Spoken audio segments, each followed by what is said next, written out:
Hay secretos que matan por dentro, y lo que descubrí dentro de aquel reloj cambió mi vida para siempre. Buenos días, mis queridos.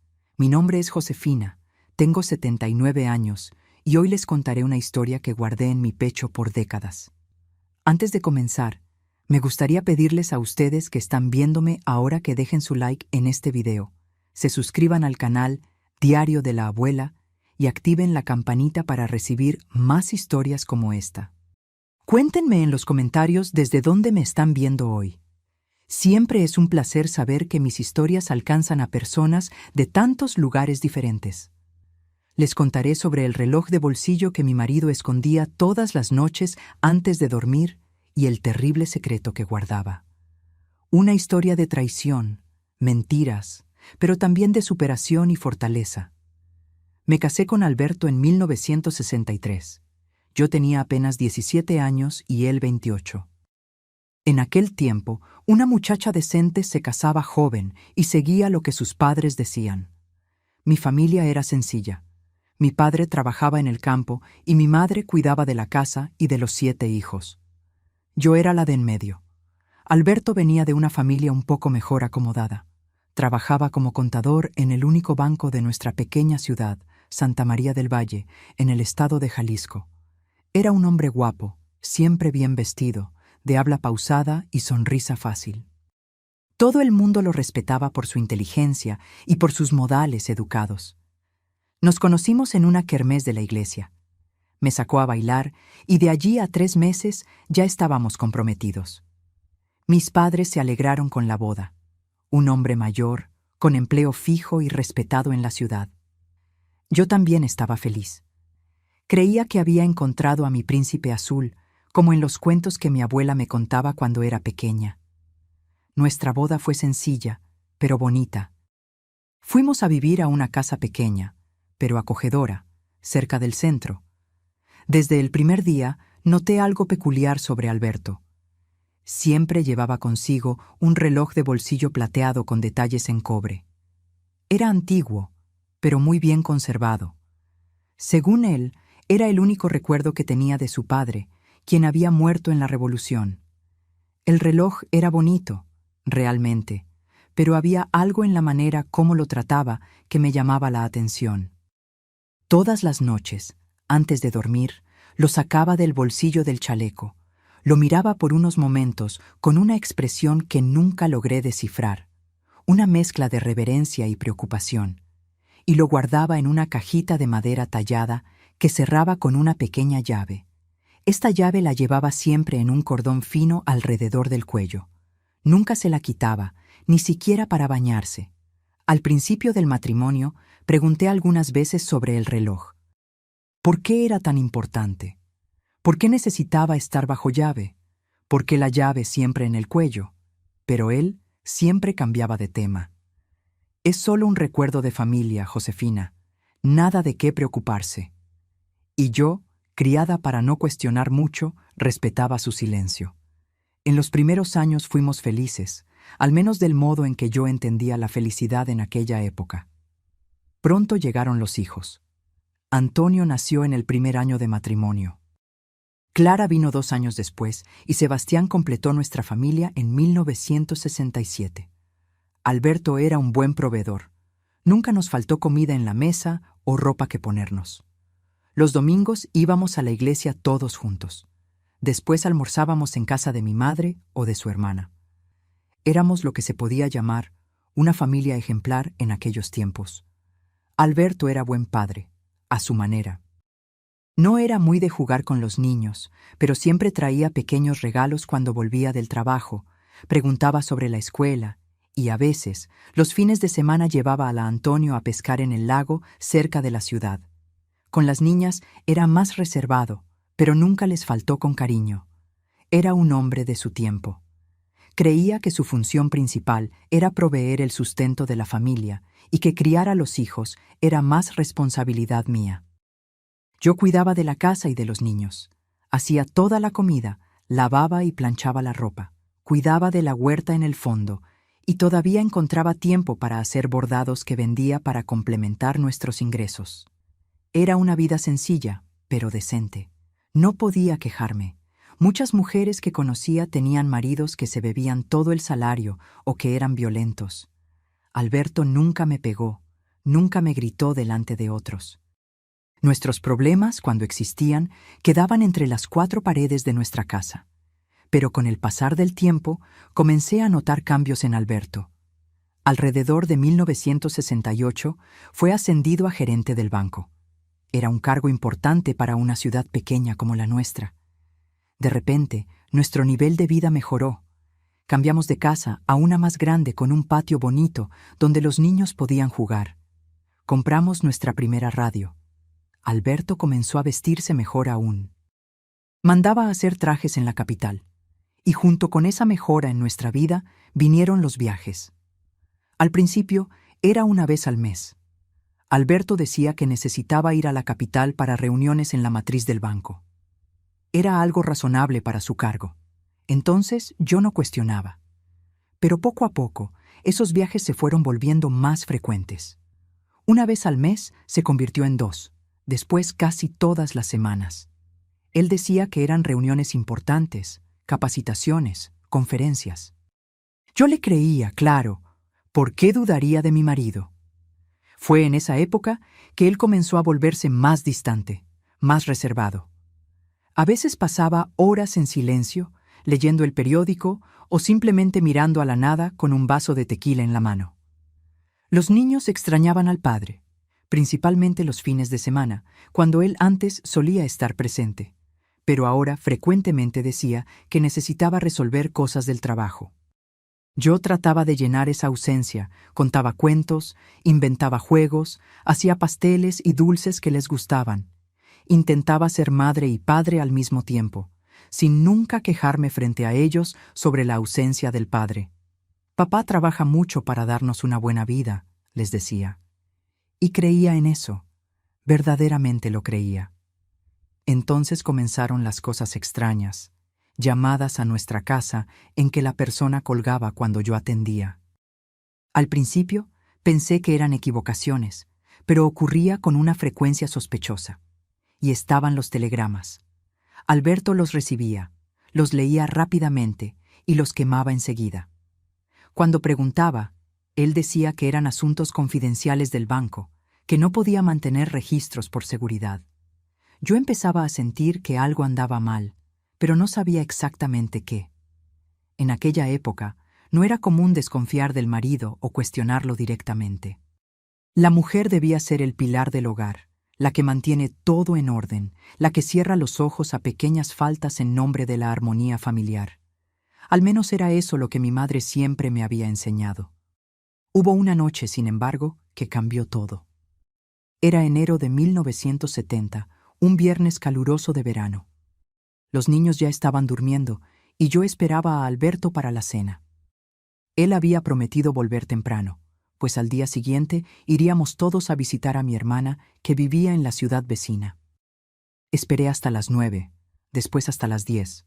Los chiles en nogada que yo había preparado, el plato favorito de él, ya estaban fríos en la mesa. Finalmente, cerca de la medianoche, oí el carro llegando. Alberto entró tambaleándose por la puerta, tan embriagado que apenas podía mantenerse en pie. En todos los años de matrimonio, yo nunca lo había visto en aquel estado. Él siempre bebía socialmente, un vaso de vino en la cena o un tequila ocasionalmente, pero nunca al punto de perder el control. Corrí para ayudarlo a entrar, temiendo que los vecinos pudieran verlo en aquel estado, lo que sería motivo de vergüenza para una familia respetable como la nuestra. ¿Estás bien, Alberto? ¿Qué pasó?, pregunté preocupada mientras lo ayudaba a llegar hasta la habitación.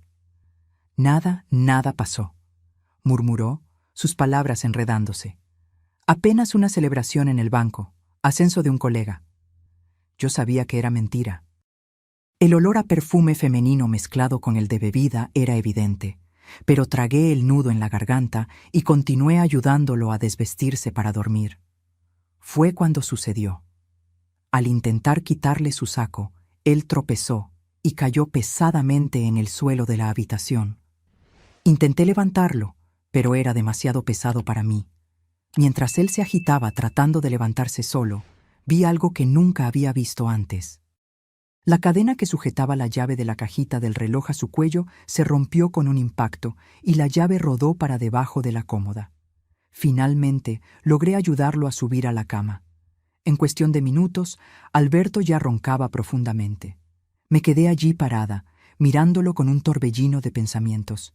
Después mis ojos fueron al suelo, al lugar donde la llave había caído. Podría haber dejado la llave donde estaba hasta el día siguiente. Podría haber olvidado el asunto, como había hecho con tantas otras cosas todos estos años. Pero 7 años de pequeñas dudas, de preguntas sin respuesta, de ausencias inexplicadas, habían creado un peso en mi pecho que ya no conseguía ignorar. Con las manos temblorosas, me arrodillé y, tanteando bajo la cómoda, encontré la llave. Era pequeña, dorada, con un dibujo intrincado en la punta. El cordón que la sujetaba se había partido en dos.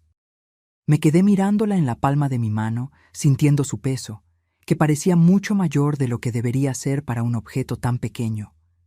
Miré a Alberto, profundamente dormido en la cama. Sabía que él no despertaría tan pronto, no en el estado en que estaba. Lentamente fui hasta la cómoda, donde estaba la cajita de madera tallada que guardaba el reloj.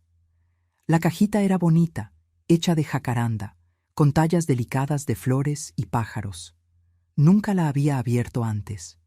En todos esos años de matrimonio, había respetado el espacio privado de mi marido, sus pequeñas reservas.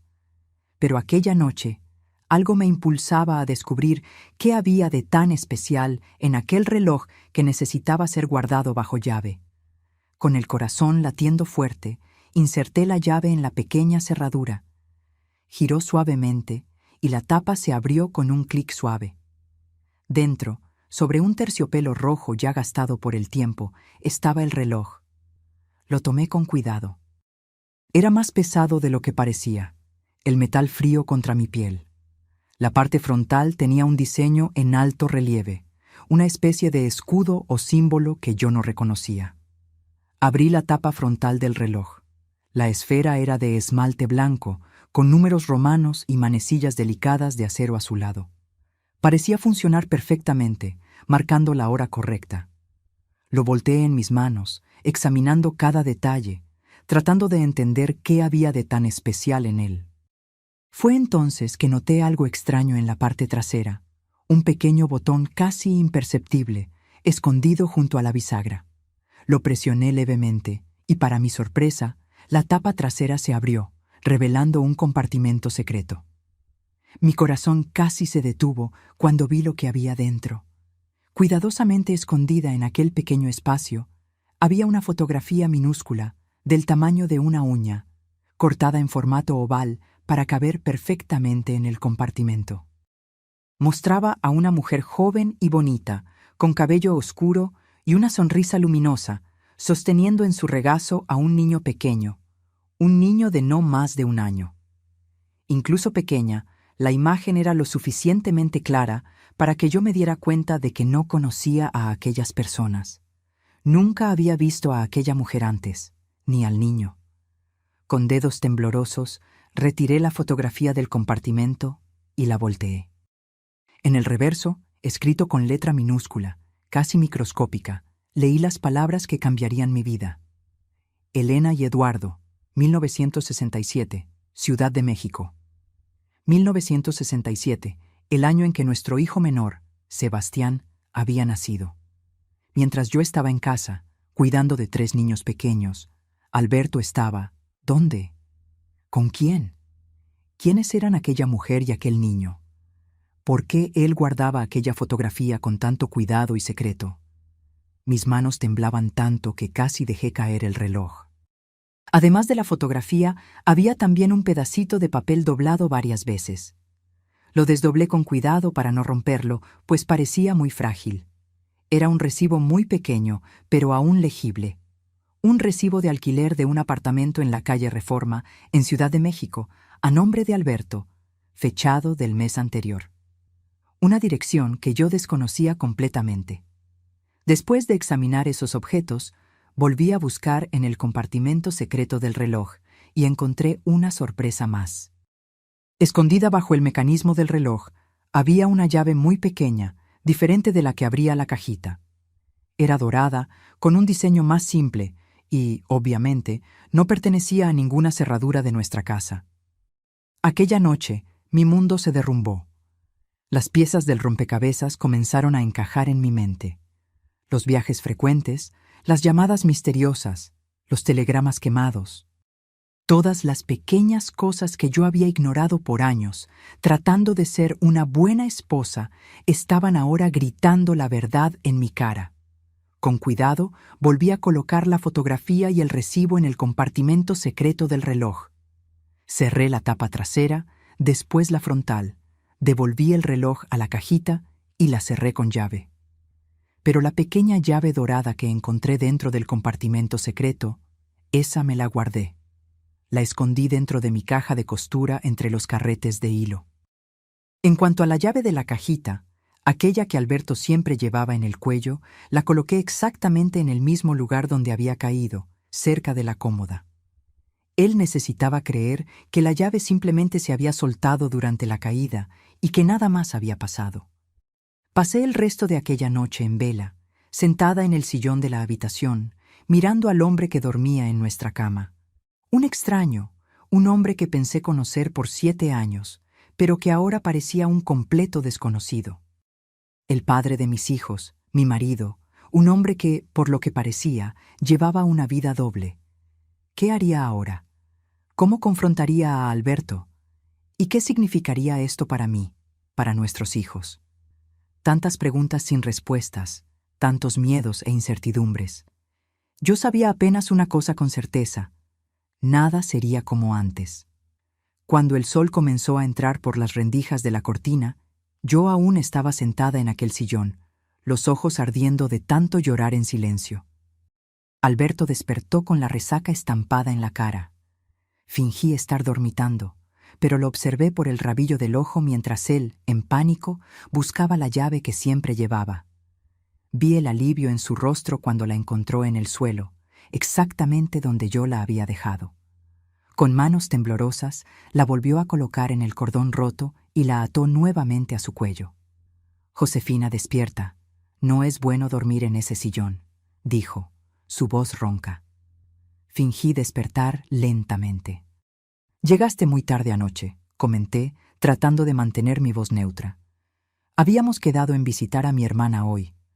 «No va a ser posible», respondió, masajeándose las sienes. «Tengo que resolver unos problemas en el banco. Emergencia». Otra mentira. ¿Cuántas ya habían sido? Asentí silenciosamente y fui a preparar el café. Los niños pronto despertaron, decepcionados con la cancelación del paseo. Les prometí llevarlos al lago por la tarde para compensar. Alberto bebió su café rápidamente y salió, apenas despidiéndose. Lo observé por la ventana de la cocina mientras entraba al carro. ¿Realmente iba al banco un sábado? ¿O estaría tomando la carretera para Ciudad de México, para aquella dirección del recibo, para Elena y Eduardo? Tan pronto como el carro desapareció en la esquina, puse mi plan en acción. Mandé a los niños a jugar en el patio y fui directo al estudio de Alberto en la casa, un pequeño cuarto donde él guardaba documentos del banco y hacía algunas cuentas los fines de semana. Normalmente yo nunca entraría allí sin ser llamada. Era su espacio, y en nuestra casa los espacios estaban bien definidos. El estudio era territorio de Alberto, así como la cocina era mi dominio. Pero ahora todas las reglas habían cambiado. El estudio era simple. Un escritorio de madera oscura, 2 sillas, un estante con libros de contabilidad y una pequeña máquina de escribir. En la pared, un retrato nuestro del día de la boda y un calendario del banco. Me senté en su silla y comencé a abrir los cajones del escritorio. Los 2 primeros contenían lo esperado: papeles del banco, plumas, lápices, algunos recibos. El tercero estaba cerrado con llave. Intenté forzarlo, pero sin éxito. Fue cuando recordé la pequeña llave dorada que había encontrado en el reloj. Con el corazón latiendo fuerte, busqué la llave en mi caja de costura y volví al estudio. La inserté en la cerradura del cajón. Entró perfectamente. Al girar la llave, el cajón se abrió con un clic suave. Dentro había una carpeta de piel marrón. La abrí con cuidado, como quien desactiva una bomba. El contenido confirmó mis peores temores. Primero, un acta de nacimiento. El papel oficial con el escudo de la República no dejaba dudas. Eduardo Castillo Olivares, nacido el 15 de abril de 1967 en la maternidad Santa Elena, Ciudad de México. Padre, Alberto Castillo. Madre, Elena Olivares. 15 de abril de 1967. Yo recordaba bien aquella fecha. Alberto había viajado para una conferencia bancaria de una semana. Volvió con regalos para todos nosotros. Para mí, trajo un collar de perlas que uso hasta hoy en ocasiones especiales. Ahora yo sabía el verdadero motivo del viaje: el nacimiento de su otro hijo. Había más documentos en la carpeta, extractos bancarios de una cuenta a nombre de Elena Olivares, con depósitos mensuales regulares. La cantidad era considerable, casi la misma que Alberto destinaba para nuestros gastos mensuales. También encontré un contrato de alquiler del apartamento en Ciudad de México, fotos más grandes de Elena y Eduardo, y algunas cartas. Con manos temblorosas, abrí la carta más reciente, fechada de 2 semanas atrás. La caligrafía delicada, en papel azul perfumado, ya denunciaba ser de una mujer. Querido Alberto, Eduardo pregunta todos los días cuándo volverás. Su cumpleaños está llegando y él espera que esta vez puedas quedarte más tiempo con nosotros. Te extraño terriblemente. Estas 2 semanas sin ti me parecen una eternidad. Entiendo tus compromisos, pero cada vez es más difícil explicar tus ausencias a nuestro hijo. Es pequeño, pero ya empieza a percibir que su padre es diferente de los padres de sus amiguitos que están siempre presentes. El médico dijo que su resfriado mejoró. No te preocupes, te estaremos esperando el viernes, como quedamos. Con todo mi amor, Elena. Cada palabra era como un pinchazo en mi corazón. Nuestro hijo. Te extraño, con todo mi amor. Frases que un día me fueron dichas a mí, ahora repetidas para otra mujer. Continué examinando la carpeta y encontré algo aún más devastador. Un retrato de familia. Elena, Eduardo y Alberto, los 3 sonrientes, frente a un pastel de cumpleaños con 2 velitas. Alberto sostenía al niño en su regazo con la misma expresión orgullosa con que ya había sostenido a nuestros hijos. La foto estaba fechada. Cumpleaños de Eduardo, 15 de abril de 1969. Exactamente en la misma época en que Alberto había dicho que necesitaba viajar a Guadalajara para una capacitación extensiva en el banco. Estuvo fuera por 10 días. Volvió con historias sobre los colegas, el hotel, las clases, todo mentira. Mientras pasaba las páginas de aquella carpeta, descubriendo más y más pruebas de la traición, una rabia sorda comenzó a crecer dentro de mí. No era apenas una aventura, un caso pasajero. Era una vida entera paralela, construida con la misma deliberación con que se construye una casa, ladrillo por ladrillo. ¿Cuánto tiempo duraba? Por lo menos desde 1966, cuando Elena quedó embarazada. Más de 3 años de mentiras elaboradas, de idas y venidas, de historias inventadas. Podría haber gritado, llorado, roto cosas, pero en aquel momento una calma extraña se apoderó de mí. Era como si estuviera observando la escena desde fuera, como espectadora de mi propia vida. Coloqué todos los documentos de vuelta en la carpeta, excepto una copia del acta de nacimiento de Eduardo, que separé como prueba. Cerré el cajón y lo cerré con llave. Devolví la llave a la caja de costura. Pasé el resto del día como un autómata. Lavé ropa, preparé el almuerzo, llevé a los niños al lago como había prometido.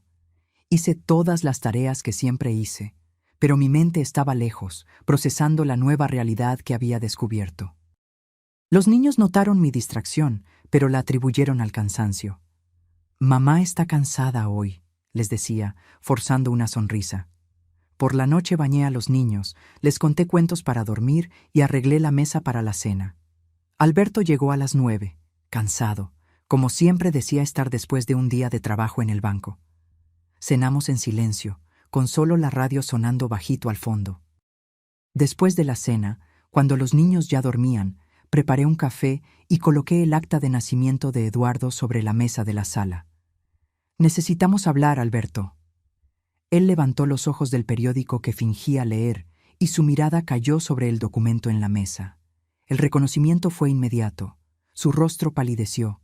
Por un momento pensé que se iba a desmayar. Nunca vi a un hombre perder el color tan rápidamente. «¿Dónde? ¿Dónde encontraste eso?», balbuceó finalmente.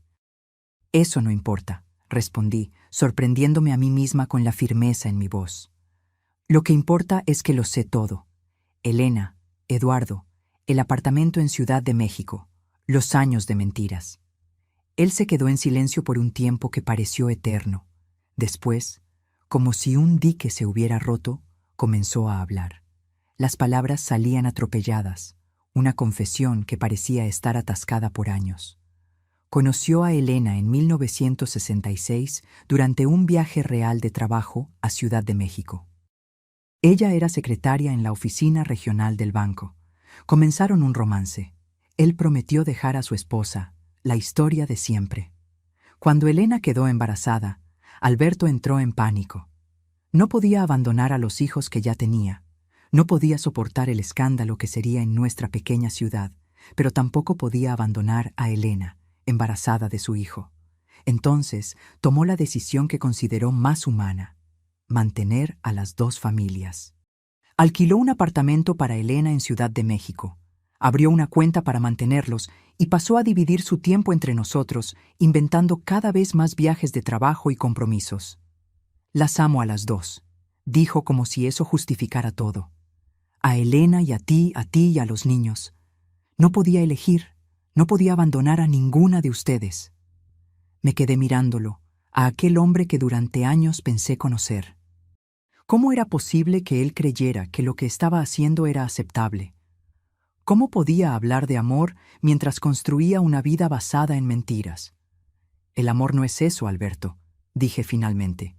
«El amor es respeto, es honestidad. Lo que hiciste no tiene nada que ver con amor, es egoísmo puro». Él trató de justificarse más. Habló de cómo las cosas simplemente sucedieron, de cómo se vio enredado en una situación que no sabía cómo resolver. Habló de sus sentimientos por mí, por nuestros hijos, por Elena, por Eduardo, de cómo vivía dividido, atormentado por la culpa, pero incapaz de renunciar a cualquiera de sus familias. Escuché todo en silencio, dejándolo vaciarse de excusas. Cuando finalmente se calló, agotado, yo ya había tomado mi decisión. Algo dentro de mí se había roto para siempre con el descubrimiento de la traición, pero al mismo tiempo una fuerza nueva había nacido de las ruinas. Una determinación que no sabía que tenía. «Tienes que elegir, Alberto», dije con una calma que nos sorprendió a los dos. «No mañana, no la semana que viene. Ahora, o te quedas con nosotros, yo y tus hijos legítimos, tu esposa ante Dios y la sociedad, o te vas para siempre a vivir con tu otra familia». Él me miró atónito, como si no pudiera creer lo que oía. Durante años, yo había sido la esposa comprensiva, que aceptaba sus explicaciones sin cuestionar, que hacía la vista gorda a sus ausencias y comportamientos extraños. Ahora, por primera vez, estaba tomando una posición, estableciendo un límite. «Josefina no es tan simple», comenzó. «Necesito tiempo. Necesito organizar las cosas. No puedo simplemente abandonar a Elena y Eduardo de un momento a otro». «La elección es ahora, Alberto», repetí, mi voz más firme que nunca. «Si sales por esa puerta para ir hasta ellos, no vuelvas más. Encontraré un modo de criar a nuestros hijos sola». Él me miró largamente, como si tratara de evaluar si estaba hablando en serio. Después, sin decir nada más, se levantó lentamente y subió a la habitación. Oí abrir y cerrar cajones, el sonido de una maleta siendo arrastrada. Me quedé sentada en la sala, inmóvil, oyendo sus movimientos por el piso de arriba. Una parte de mí aún esperaba que cambiara de idea, que eligiera quedarse, que pidiera perdón de rodillas. Pero otra parte, quizás la más lúcida, ya sabía cuál sería su elección. Media hora después, bajó con una maleta pequeña. Se detuvo frente a mí, sus ojos evitando los míos. «Voy a buscar algunas cosas en el estudio», dijo casi en un susurro. Asentí silenciosamente. Observé mientras entraba al estudio y salía minutos después. En la mano, además de la maleta, llevaba ahora la carpeta de piel marrón y la cajita de madera con el reloj. «Dile a los niños que diga que...» Intentó, pero las palabras parecían huir. «Diré lo que sea mejor para ellos», respondí. «Puedes dejar eso conmigo». Él asintió, pareciendo aliviado por asumir yo esa responsabilidad también. Típico. Incluso al final, él aún trataba de escapar de las consecuencias de sus actos. «Enviaré dinero todos los meses», prometió. «No van a pasar necesidades». «Cuida a tu otra familia», respondí. «Nosotros encontraremos un modo». Con una última mirada vacilante, caminó hasta la puerta. La mano en la manija se detuvo como si fuera a decir algo más. Pero, ¿qué más había por decir? Se volvió y salió, cerrando la puerta suavemente detrás de sí. Oí el motor del carro encenderse, el sonido disminuyendo a medida que se alejaba. Y en aquel momento supe que una fase de mi vida había terminado. Yo, que siempre me definí como esposa y madre, ahora era una mujer abandonada con 3 hijos pequeños para criar en una sociedad que no veía con buenos ojos a mujeres separadas. Pero en vez de desesperación, sentí una extraña sensación de alivio, como si un peso hubiera sido retirado de mis hombros, el peso de vivir en una mentira, de compartir la cama y la vida con un hombre que no era quien decía ser. Subí las escaleras lentamente y fui a mirar a mis hijos durmiendo. Antonio, de 6 años, tan parecido al padre en los gestos y en la terquedad. Clara, de 4, con mis ojos y mi temperamento tranquilo. Y Sebastián, de apenas 3, todavía un bebé a mis ojos. Dormían tranquilos, sin saber que sus vidas habían cambiado para siempre aquella noche. Prometiéndome a mí misma que haría todo para protegerlos, para compensar la ausencia del padre, para darles una vida digna, me acosté en mi cama, ahora solo mía. Y por primera vez en mucho tiempo, lloré sin miedo a ser oída. Lloré por el matrimonio que creí tener, por las promesas rotas, por la familia que se deshizo, pero también lloré de alivio por la verdad finalmente revelada, por la liberación de una vida de mentiras. Aquella noche, mientras las lágrimas lavaban mi alma, yo aún no sabía lo que el futuro reservaba. No sabía de los desafíos que enfrentaría como mujer sola en una pequeña ciudad de los años 1970. No sabía de las dificultades financieras, del prejuicio, de las puertas cerradas, pero también no sabía de la fuerza que descubriría en mí misma, de la capacidad de reinvención, del amor que me sostendría a través de mis hijos. Lo que sabía en aquel momento era que la verdad, por más dolorosa que fuera, era siempre preferible a la más dulce de las mentiras. Y que el reloj que Alberto tanto protegía, con su compartimento secreto guardando la prueba de su traición, había irónicamente marcado el fin de un tiempo en mi vida y el inicio de otro. Un tiempo de desafíos, pero también de descubrimientos. Un tiempo que, mirando ahora hacia atrás, a mis 79 años, puedo decir que fue el comienzo de mi verdadera vida. En la mañana siguiente, al día en que Alberto partió, desperté con los ojos hinchados y la garganta seca. Por un instante, aún somnolienta, extendí la mano hacia el lado de él en la cama. Estaba vacío, frío. La realidad me golpeó como un balde de agua helada. Estaba sola. Oí los pasos ligeros de Clara por el pasillo. Pronto entraría en la habitación, como hacía todas las mañanas, pidiendo mi regazo, contando sus sueños infantiles. ¿Cómo explicaría la ausencia del padre? ¿Qué palabras usaría para no herir su corazón inocente? «Mamá, ¿dónde está papá?», fue la primera pregunta cuando ella entró, frotándose los ojitos somnolientos. «Papá tuvo que viajar por trabajo, querida», respondí abrazándola. «Un viaje muy importante». No era exactamente una mentira, Era una verdad simplificada, adaptada para proteger a una niña de 4 años del peso de una realidad que ni yo misma conseguía procesar completamente. En los días siguientes, usé variaciones de la misma historia para los tres. Papá está trabajando lejos. Papá mandó un beso. Papá piensa en ustedes todos los días. Las preguntas eran constantes al principio, después fueron disminuyendo. Los niños tienen una capacidad impresionante para adaptarse a los cambios, mucho más que nosotros, los adultos. Una semana después de la partida de Alberto, recibí la visita del señor Méndez, gerente general del banco. Un hombre serio, de lentes pequeños y bigote canoso. Nos sentamos en la sala, los niños jugando en el patio. Señora Castillo, vengo a informarle que su marido renunció al cargo en el banco, dijo después de los saludos formales. Envió una carta de dimisión alegando motivos personales. Asentí en silencio. No me sorprendía. Alberto probablemente necesitaba una excusa para establecerse definitivamente en Ciudad de México con su otra familia. El banco quisiera ofrecer una indemnización, continuó el señor Méndez entregándome un sobre, considerando los años de servicio del señor Castillo. Abrí el sobre. La cantidad era insignificante. Apenas alcanzaría para 3 meses de gastos básicos. Percibí la incomodidad en el rostro del señor Méndez. Él probablemente sabía o sospechaba de la situación real.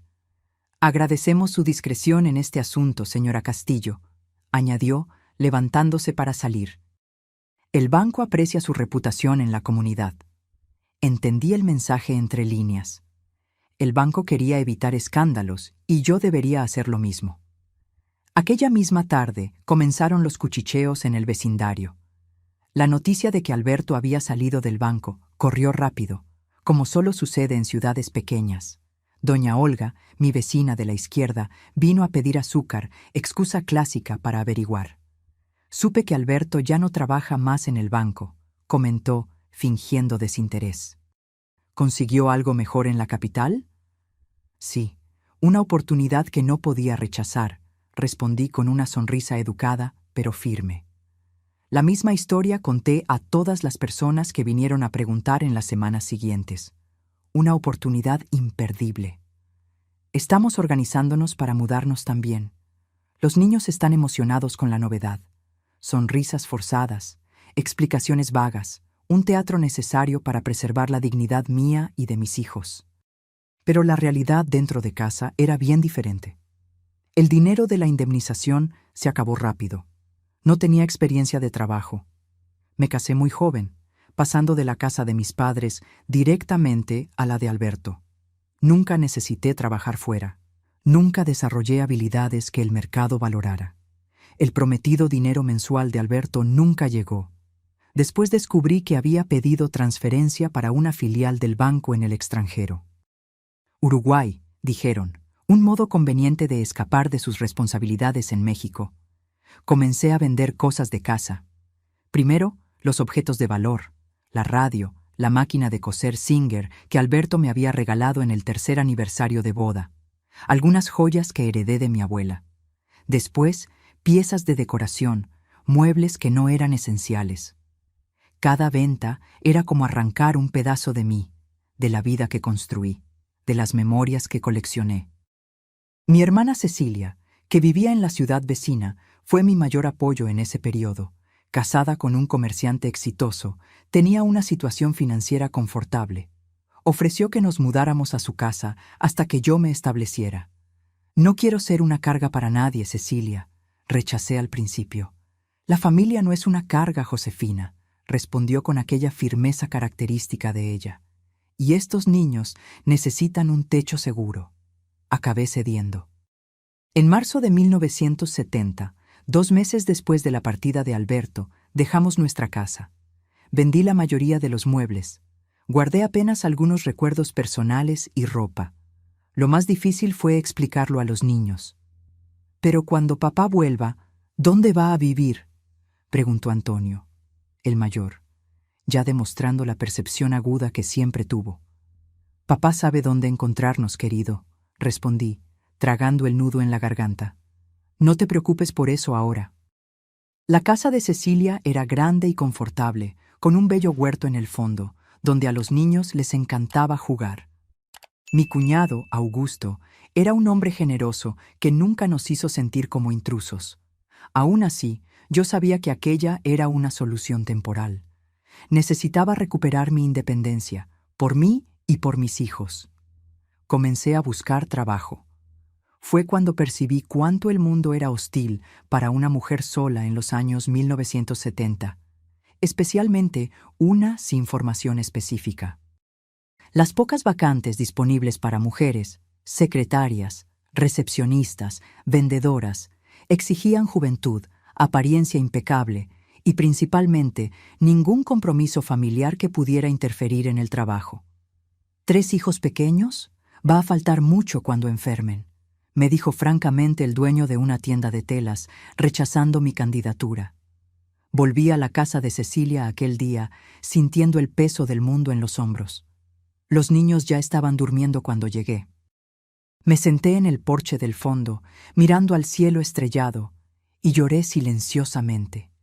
Dios, dame una luz, susurré a la noche. Muéstrame un camino. Fue cuando me acordé de doña Amelia, una señora para quien yo hacía bordados ocasionales en los tiempos en que estaba casada. Ella tenía una pequeña tienda de ropa infantil en la ciudad donde ahora vivíamos. Al día siguiente fui a buscarla. Doña Amelia era una mujer práctica, de pocas palabras y mirada penetrante. Escuchó mi historia resumida. Omití la parte de la traición, diciendo apenas que Alberto nos había dejado, y examinó los bordados que yo había llevado como muestra de mi trabajo. Su punto es firme. Los acabados son impecables, comentó. Puedo usar su talento, pero no tengo cómo pagar mucho. Cualquier cosa es mejor que nada, doña Amelia, respondí, sintiendo una pequeña llama de esperanza encenderse. Comenzamos un arreglo simple. Ella me proporcionaba las telas cortadas y los modelos. Yo las llevaba a casa y bordaba detalles en la ropita, flores, animales, letras. El pago era por pieza entregada. No era mucho, pero era un comienzo. Trabajaba principalmente de noche después que los niños dormían. Sentada a la mesa de la cocina, bajo la luz amarillenta de la lámpara, mis dedos corrían ágiles por la tela, creando pequeñas obras de arte. Había algo terapéutico en aquel trabajo. Cada punto dado era como si estuviera reconstruyendo no apenas una pieza de ropa, sino mi propia vida. Con el tiempo, mi clientela creció. Otras comerciantes comenzaron a buscarme. Después vinieron encargos particulares, ajuares de bebé, manteles para ocasiones especiales, detalles en vestidos de fiesta. Cecilia me ayudó a organizar un pequeño taller en la habitación de huéspedes de la casa, con una mesa adecuada para corte y costura, mejor iluminación, un armario para guardar los materiales. Los niños se adaptaron bien a la nueva vida. Antonio y Clara frecuentaban la escuela local. Sebastián, aún pequeño, se quedaba en casa conmigo. Era un niño dulce que adoraba dibujar y se entretenía fácilmente con papel y lápiz mientras yo trabajaba. Los meses fueron pasando y junto con ellos, el dolor de la traición de Alberto se fue transformando en algo diferente.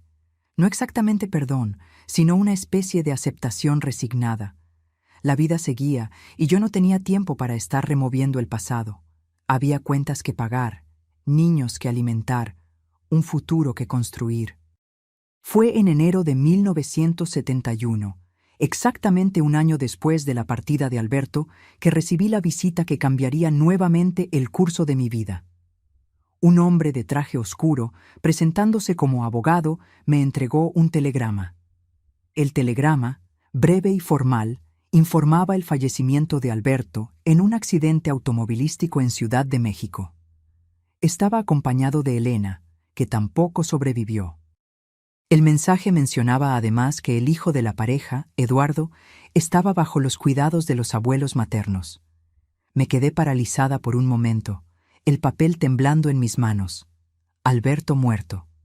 El hombre que fue mi marido por 7 años, el padre de mis hijos, ya no existía más. No hubo lágrimas inmediatas. La noticia era demasiado irreal para provocar una reacción instantánea.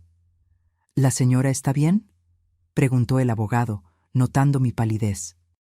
Sí, apenas sorprendida, respondí, recuperando la compostura. ¿Hay detalles sobre el accidente?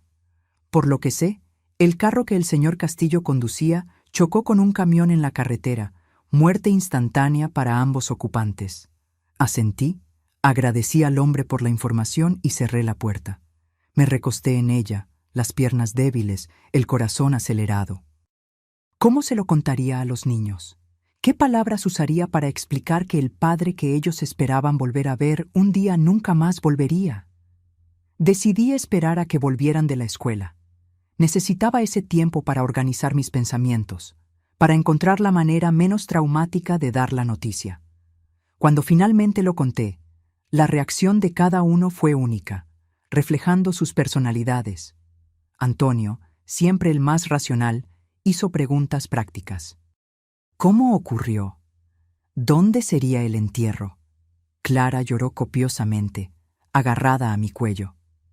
Sebastián, aún muy pequeño para entender completamente el concepto de muerte, quedó confundido, preguntando repetidamente cuándo volvería papá. Aquella noche, después que todos durmieron, me permití finalmente sentir el impacto de la noticia. No lloré por el hombre que Alberto se reveló ser, sino por el que pensé que él era, por el padre que mis hijos perdieron, por la familia que podríamos haber sido si las elecciones hubieran sido otras. En las semanas siguientes, vinieron más revelaciones. Otro abogado, representando al banco donde Alberto había trabajado, trajo informaciones que completaron el rompecabezas de su vida secreta. Alberto no tenía apenas una segunda familia, tenía también una red de deudas y esquemas financieros fraudulentos. Desviaba dinero del banco para mantener el nivel de vida doble y apostaba en carreras de caballos, intentando recuperar lo que tomaba prestado. Cuando fue descubierto, huyó a Ciudad de México, donde ya mantenía la residencia con Elena. El banco había silenciado el caso para evitar escándalo, pero ahora, con su muerte, algunas informaciones salían a la luz. No había herencia, solo deudas. La casa, que un día fue nuestra, ya había sido vendida para cubrir parte del desfalco en el banco. El carro en que murió estaba siendo financiado. El apartamento en la Ciudad de México era alquilado. La familia de Elena tampoco sabía de nuestra existencia y quedó tan impactada como yo con el descubrimiento. Alberto les había contado que era viudo, con hijos que vivían con la abuela en el interior. Más mentiras, más vidas manipuladas por el mismo hombre. En medio de ese torbellino, recibí una correspondencia inesperada, un paquete enviado desde Ciudad de México, conteniendo la cajita de madera con el reloj de bolsillo que Alberto tanto apreciaba, acompañado de una carta escrita por él. La carta, fechada de pocos días antes del accidente, era una confesión y un pedido de perdón.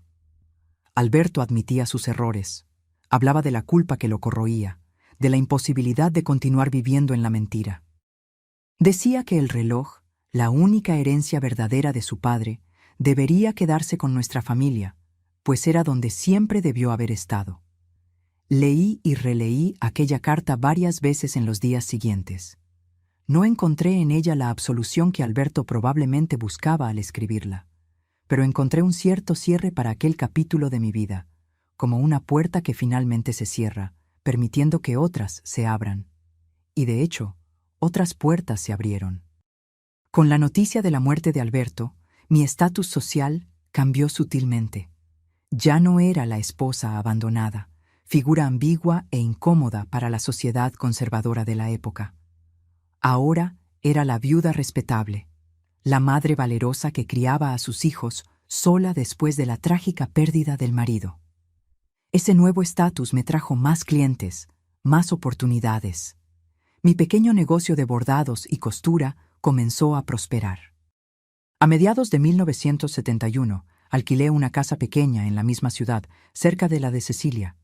Era modesta, pero nuestra, un espacio para recomenzar, para construir nuevas memorias.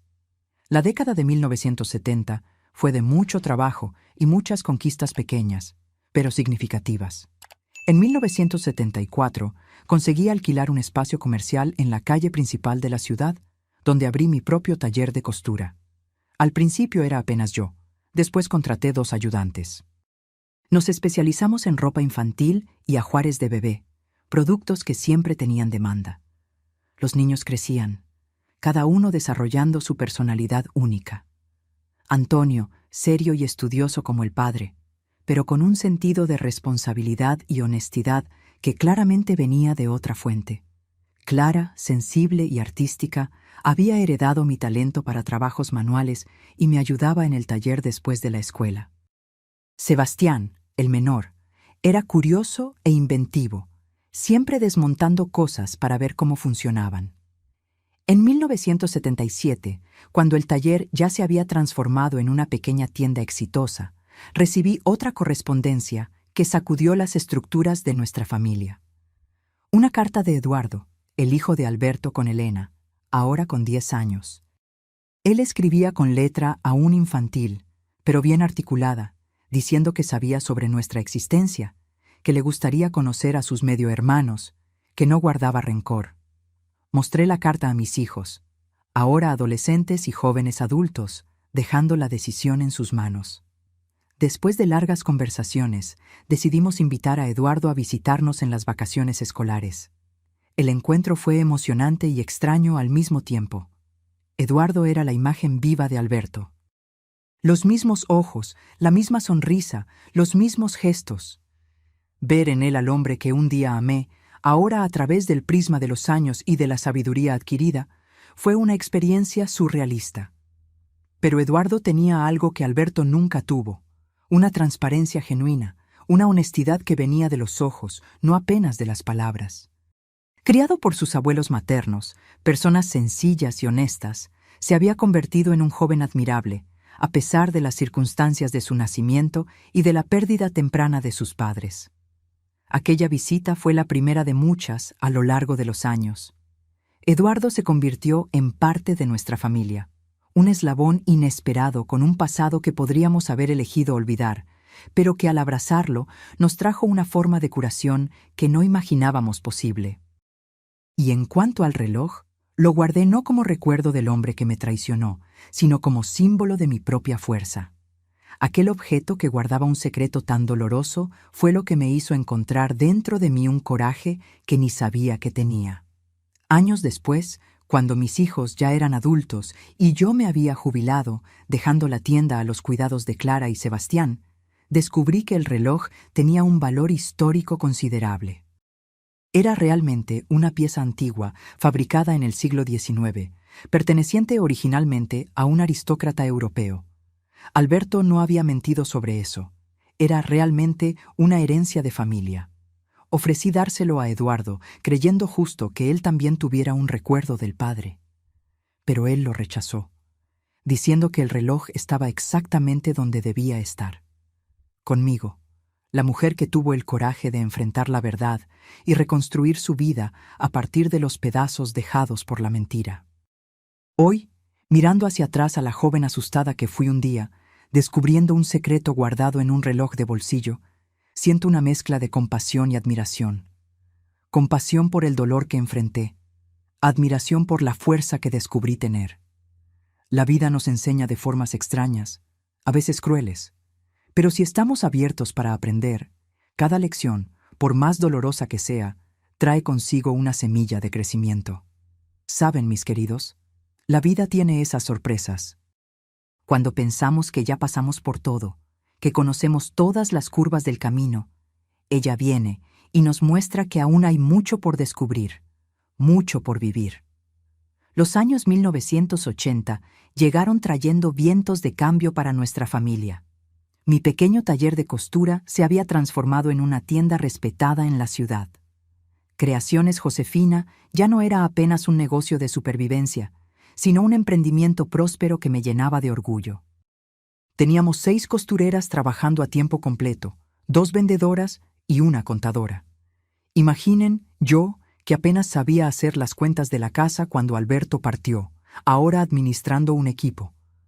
Nuestra especialidad seguía siendo ropa infantil y ajuares de bebé, Pero habíamos expandido a vestidos de fiesta y, mi mayor orgullo, vestidos de novia.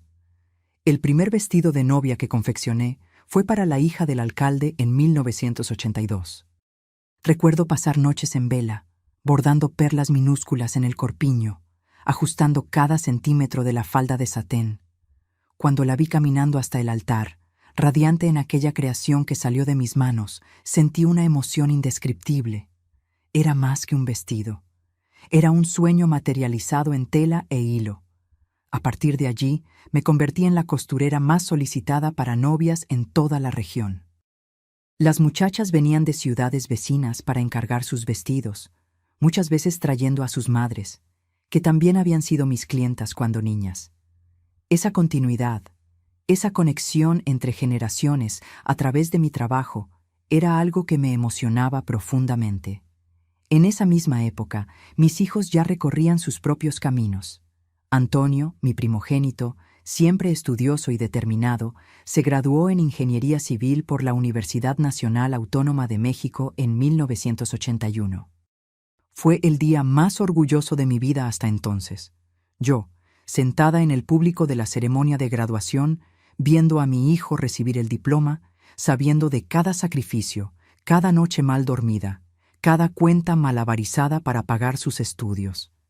«Este logro es tuyo, mamá», me dijo, entregándome el diploma justo después de la ceremonia. «Fuiste tú quien construyó los cimientos que me permitieron llegar hasta aquí». Lloré abrazada a él, pensando en el largo camino desde aquella noche de 1970, cuando me vi sola con 3 niños pequeños y sin perspectivas. ¿Quién diría que aquella mujer desesperada conseguiría no apenas sobrevivir, sino dar condiciones para que su hijo se convirtiera en ingeniero? Clara, mi hija del medio, eligió un camino diferente. Siempre tuvo un talento natural para los negocios, mucho más que yo. Mientras yo era buena en la creación y producción, ella tenía el don para números, estrategias, tendencias de mercado. Después de terminar la preparatoria, rechazó la oportunidad de ir a la universidad, prefiriendo trabajar directamente conmigo en la tienda. «Mamá, lo que aprendo aquí contigo en la práctica, ninguna universidad puede enseñarme», argumentó cuando intenté convencerla de estudiar administración. Y tenía razón. Bajo su gestión, la tienda prosperó aún más. Fue idea suya expandirnos hacia la capital, abriendo una sucursal en Ciudad de México en 1983. Esa expansión fue aterradora y emocionante al mismo tiempo. Una tienda en la capital significaba más visibilidad, más clientes, pero también más responsabilidades, más riesgos. Recuerdo pasar noches sin dormir, preocupada con las deudas del financiamiento, con la contratación de nuevos empleados, con la logística de administrar 2 establecimientos a kilómetros de distancia. Clara asumió la gestión de la nueva tienda, mudándose a Ciudad de México a los 23 años. ¡Qué coraje tenía mi niña! A esa edad yo ya estaba casada y con un hijo, viviendo a la sombra de mi marido. Ella, por otro lado, alquiló un departamento sola, contrató un equipo, estableció alianzas con proveedores. Cuando la vi cortando la cinta en la inauguración de Creaciones Josefina Boutique, sentí una mezcla de orgullo maternal y admiración profesional. Sebastián, mi hijo menor, siempre fue el más inquieto de los 3. Desde pequeño demostraba una curiosidad insaciable, un deseo de entender cómo funcionaban las cosas. Desmontaba relojes, radios, cualquier equipo que cayera en sus manos, no siempre consiguiendo montarlos nuevamente, para mi desesperación. En la adolescencia, descubrió la fascinación por las computadoras, esas máquinas que comenzaban a volverse más comunes a principios de los años 1980. En 1984, a los 17 años, vino con una idea que parecía locura en la época. «Mamá, necesitamos informatizar la tienda». Quedé aterrada con el costo y la complejidad de aquello. Las computadoras eran equipos caros, complejos, algo para grandes empresas, no para una pequeña tienda de ropa del interior de Jalisco. Pero Sebastián tenía aquel brillo en los ojos, aquella convicción inquebrantable que recordaba tanto al padre en lo que Alberto tenía de mejor. «Confía en mí», pidió. Va a revolucionar la forma como administramos el negocio. Respiré hondo y confié. Invertimos todos los ahorros en la compra de una computadora IBM, una máquina enorme que ocupaba la mitad del cuarto de los fondos de la tienda. Sebastián pasó semanas aprendiendo a usarla, creando programas para control de inventario, registro de clientes, contabilidad. Los primeros meses fueron caóticos. El sistema se caía constantemente, perdíamos datos. Las empleadas más antiguas se resistían al cambio. Llegué a arrepentirme amargamente de la inversión, pero entonces, poco a poco, las cosas comenzaron a funcionar. Los procesos se volvieron más eficientes, el control más preciso. En un año habíamos recuperado la inversión con la reducción de desperdicios y el aumento de la productividad. Sebastián no paró ahí. Al terminar la preparatoria, consiguió una beca para estudiar ciencias de la computación en la Ciudad de México. Otro hijo saliendo de casa, otra separación dolorosa para mí, pero necesaria para su crecimiento. Voy a crear un sistema para interconectar las dos tiendas, mamá, prometió en la despedida. Vas a poder ver lo que está pasando en Ciudad de México sin salir de aquí. En la época parecía ciencia ficción. Hoy, con Internet y los celulares, parece obvio. Pero en 1985, la idea de tiendas interconectadas por computadoras era revolucionaria para un negocio de nuestro tamaño. En medio de esos cambios profesionales, nuestra vida familiar también se transformaba. Antonio se casó en 1986 con Mariana, una arquitecta que conoció durante la facultad. La ceremonia fue en la iglesia matriz de nuestra ciudad, la misma donde me casé con Alberto tantos años antes, pero los sentimientos eran tan diferentes. Mientras mi boda había sido arreglada, llena de expectativas tradicionales y poco amor verdadero, la de Antonio estaba basada en respeto mutuo, admiración, compañerismo. Claro que hice el vestido de novia de Mariana. Trabajé en él por meses, colocando todo mi amor y experiencia en cada punto. Quería que fuera perfecto, no apenas por ser mi nuera, sino porque veía en aquella boda la realización de un sueño que yo misma nunca pude vivir plenamente. Una unión basada en elección consciente, no en convenciones sociales. La recepción fue en el salón parroquial, simple pero elegante. Durante la fiesta, en medio de la música y las felicitaciones, tuve un momento de reflexión profunda. Mirando a mi hijo y a su novia bailando, a Clara conversando animadamente con los invitados, a Sebastián ajustando el sonido con su habilidad técnica, sentí una gratitud inmensa por la vida. A pesar de todas las dificultades, de todas las traiciones y decepciones, habíamos construido algo bello, algo verdadero. Fue en esa fiesta, además, que reencontré a Gerardo, un viudo que se había mudado recientemente a nuestra ciudad. Era padre de una de las costureras de la tienda, un hombre gentil, de sonrisa fácil y conversación agradable. Bailamos una canción, conversamos sobre jardinería, una pasión que descubrimos compartir, e intercambiamos impresiones sobre la vida como padre solo. No imaginaba aquella noche que aquel encuentro casual daría inicio a una amistad que lentamente se transformaría en algo más. A los 49 años, me había acostumbrado a la idea de vivir sola, de que mi historia romántica había terminado con la partida de Alberto. Pero la vida, como siempre, tenía otros planes. Gerardo comenzó a aparecer en la tienda con más frecuencia, siempre con alguna excusa: traer algo para su hija, preguntar sobre un encargo, pedir consejos sobre un regalo. Poco a poco, nuestros encuentros se extendieron a cafés después del horario de trabajo, paseos en el parque municipal los domingos, cenas donde conversábamos por horas sobre libros, películas, viajes que nos gustaría hacer. Era extraño, a casi 50 años, sentir aquel cosquilleo en el estómago, aquella expectativa antes de un encuentro, aquella alegría al oír la voz de alguien. Mis hijos se dieron cuenta antes incluso que yo me lo admitiera a mí misma. «Mamá, estás diferente», comentó Clara durante una de sus visitas desde la capital. Más ligera, más sonriente.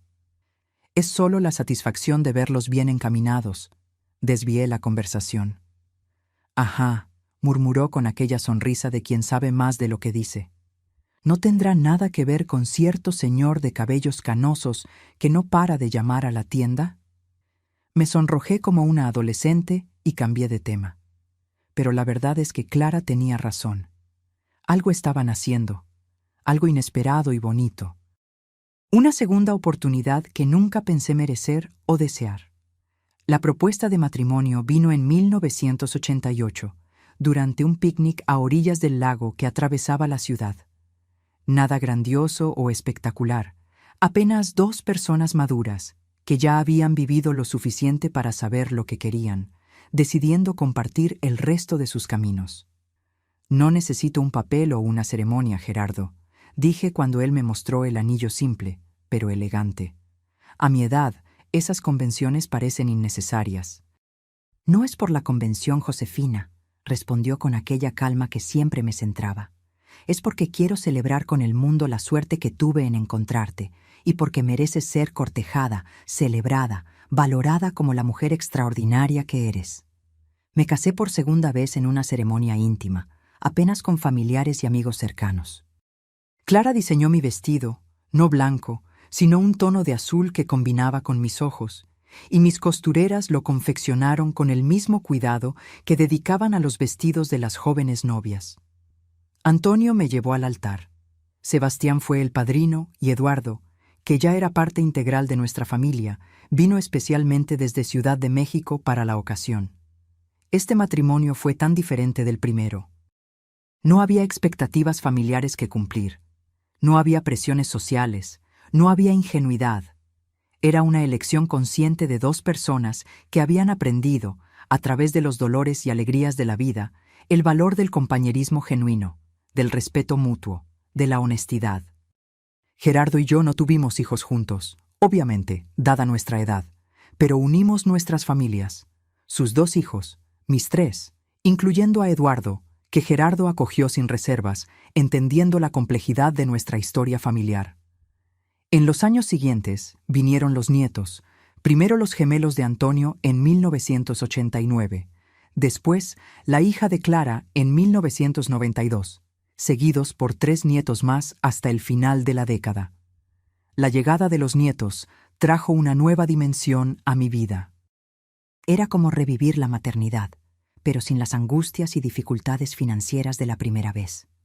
Podía simplemente disfrutar de aquellos niños, enseñarles lo que la vida me había enseñado, contarles historias sobre sus orígenes. Y fue justamente contando historias para mis nietos que el pasado volvió a visitarme de forma inesperada. Una tarde de 1994, mi nieta mayor, Lucía, entonces con 5 años, encontró la cajita del reloj de bolsillo mientras jugaba en mi habitación. «Abuela, qué cajita tan bonita. ¿Qué hay dentro?». Dudé por un momento.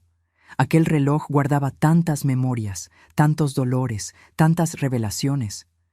Por un instante, consideré inventar una historia simple, adecuada para una niña.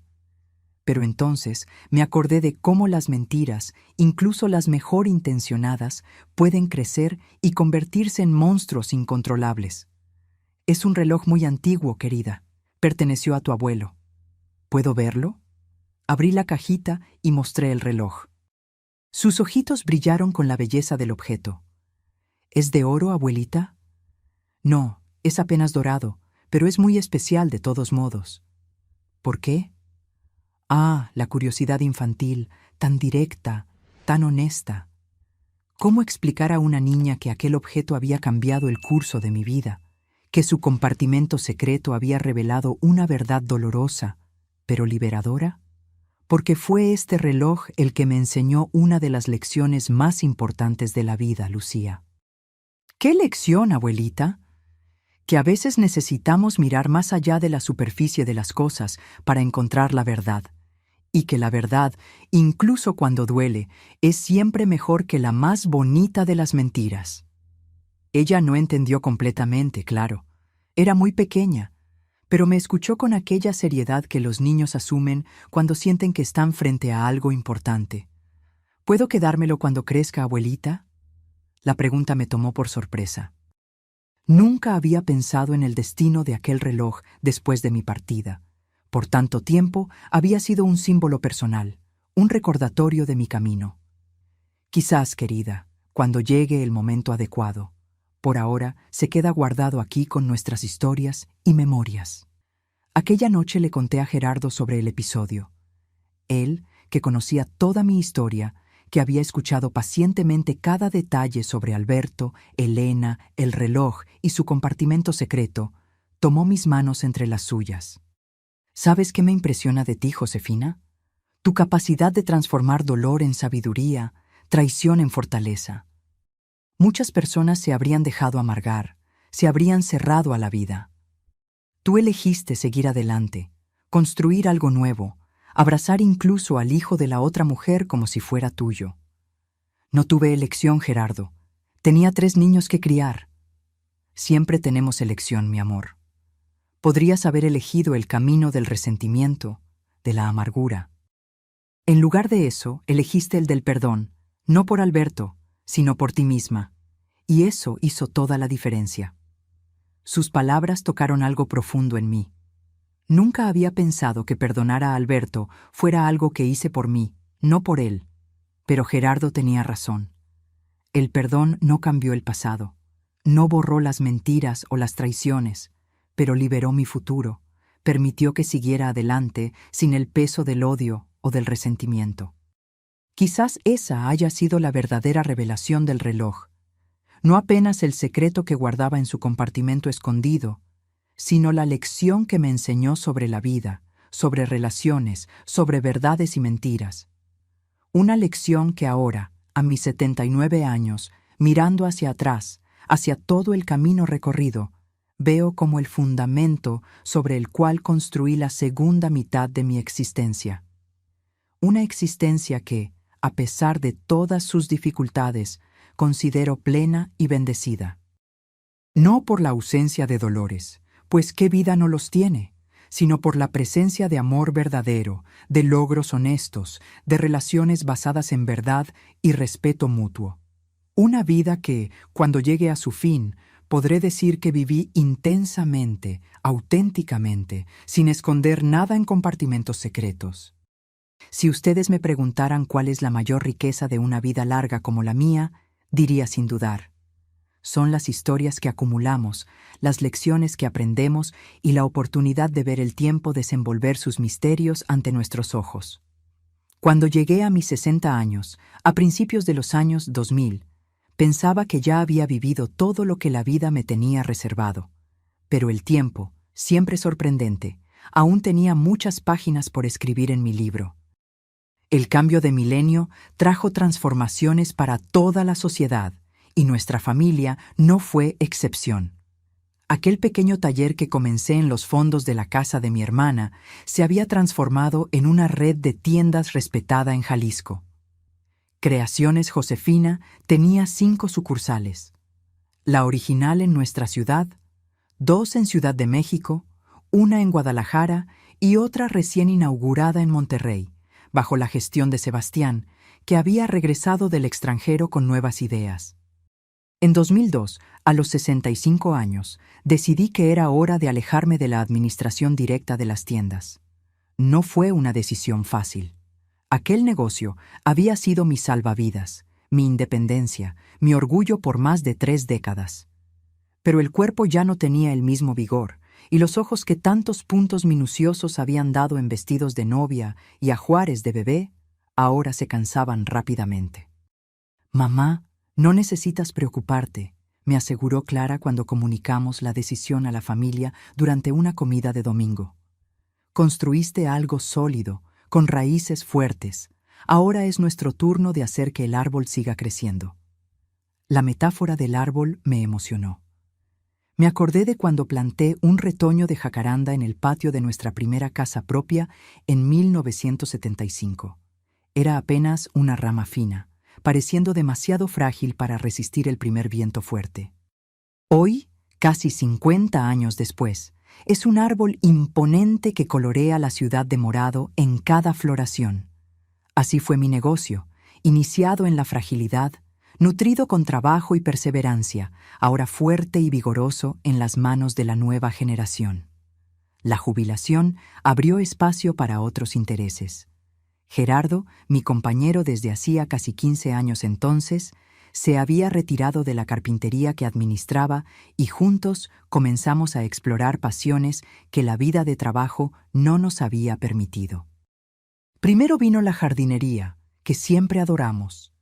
Transformamos el patio de nuestra casa en un pequeño paraíso con canteros cuidadosamente planeados, una huerta orgánica que abastecía nuestra cocina y árboles frutales que atraían pájaros y mariposas. Las tardes, cuidando de las plantas, sintiendo la tierra en las manos, observando la naturaleza seguir su curso, traían una paz que ni sabía que necesitaba. Después, alentados por un grupo de amigos de la misma edad, comenzamos a viajar. Nada muy extravagante. No éramos ricos, apenas cómodamente establecidos, gracias a los negocios y a la administración cautelosa de nuestros ahorros a lo largo de los años. Comenzamos con viajes por México, las playas de Cancún, los campos de Michoacán, las selvas de Chiapas. Cada lugar nos enseñaba algo nuevo, nos mostraba una faceta diferente de este país, inmenso y diverso, que a pesar de haber vivido en él toda la vida, conocíamos tan poco. En 2005, a los 68 años, realicé un sueño antiguo, conocer Europa. Gerardo y yo ahorramos por 2 años para ese viaje. Visitamos Portugal, España, Francia e Italia en un mes inolvidable. Para mí, que crecí en una pequeña ciudad del interior de Jalisco, en los años 1940 y 1950, cuando viajar a la capital ya era una aventura extraordinaria, estar en París, Roma, Madrid era casi surrealista. Recuerdo vivamente un momento en particular en la Plaza de San Pedro, en el Vaticano. Gerardo y yo estábamos sentados en un banco, observando a las personas, la arquitectura, la grandiosidad de aquel lugar. De repente, fui tomada por una emoción avasalladora al pensar en el camino que la vida había trazado para mí. «¿Qué pasa, mi bien?», Gerardo preguntó, notando las lágrimas que corrían por mi rostro. «Estoy pensando en cómo la vida es increíble, Gerardo.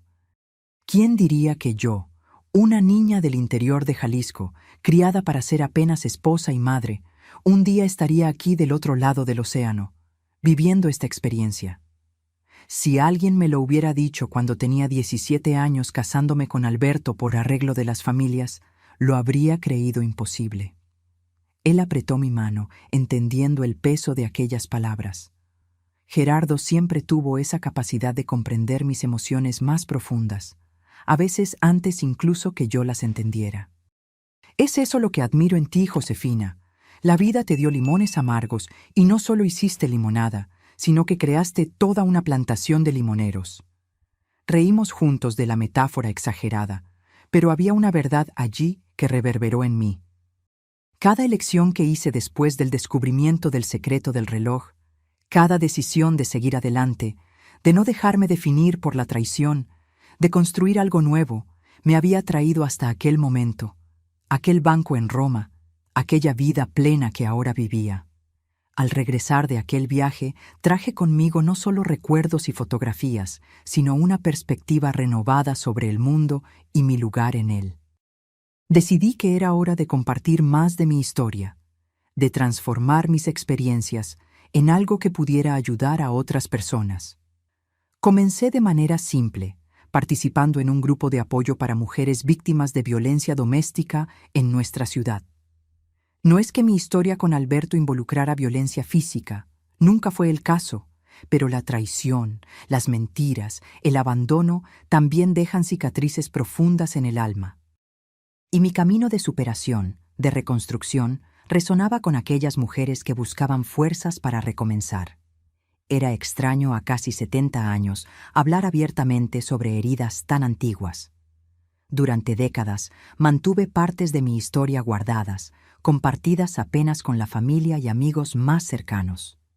Pero había algo liberador en usar mis dolores pasados para iluminar el camino de otras personas. En una de esas reuniones, conocí a Carmen, una trabajadora social que coordinaba proyectos para mujeres en situación de vulnerabilidad.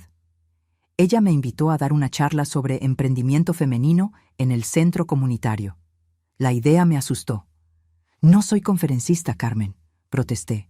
Nunca hablé en público en mi vida. Pero tienes una historia poderosa, Josefina, insistió, y experiencia práctica que ningún profesor universitario puede ofrecer. Estas mujeres necesitan ver a alguien como ellas, que comenzó de cero, enfrentó adversidades y venció. Acepté con reluctancia. Pasé semanas preparando lo que diría, ensayando para Gerardo, que pacientemente me escuchaba repetir las mismas historias, sugiriendo ajustes, animándome cuando el nerviosismo amenazaba con hacerme desistir. El día de la charla llegó. El centro comunitario estaba lleno, no solo de mujeres del proyecto, sino también de jóvenes emprendedoras, estudiantes, curiosas. Temblé al subir al pequeño escenario improvisado. Pero entonces respiré hondo, miré aquellos rostros expectantes y comencé a contar mi historia. Hablé de la joven Josefina, casada a los 17 años, madre a los 18, dedicada exclusivamente al hogar y a la familia. Hablé del descubrimiento doloroso del secreto guardado en el reloj de bolsillo, de la vida doble de Alberto, de la decisión de confrontarlo, de la elección que él hizo al partir. Hablé de los años difíciles como madre soltera, de las puertas cerradas, del prejuicio, de las noches de llanto silencioso para no despertar a los niños. Y hablé del taller de costura, de los primeros encargos, de la expansión gradual, de los desafíos de administrar un negocio creciente, de las alegrías de ver a mis hijos siguiendo sus propios caminos. Al terminar, percibí que había lágrimas en muchos rostros, no solo de tristeza por el dolor compartido, sino de esperanza por el ejemplo de superación. Las preguntas vinieron en cascada, el interés era genuino, la conexión establecida fue profunda y verdadera. Aquella primera charla llevó a otras. Pronto estaba siendo invitada a eventos en ciudades vecinas, a programas en la radio local, a entrevistas en periódicos regionales. A los 71 años descubrí una nueva vocación, la de contadora de historias, la de inspiradora, la de mentora. En 2008, por invitación de Sebastián, que además de administrar la tienda de Monterrey, se había convertido en profesor universitario de emprendimiento, di una charla para sus alumnos en la facultad. Fue una experiencia surrealista. Yo, que apenas completé la educación primaria, hablando para jóvenes universitarios, compartiendo conocimientos que ningún libro académico podría ofrecer. «Mamá, eres un caso de éxito», me dijo Sebastián después de la charla, usando aquella terminología moderna a la que nunca me acostumbré. «Los alumnos están fascinados con tu trayectoria. Deberías escribir un libro». La sugerencia me pareció absurda en el momento. ¿Escribir un libro? Yo, que crecí en una época en que las niñas aprendían a bordar y cocinar, no a expresar ideas por escrito.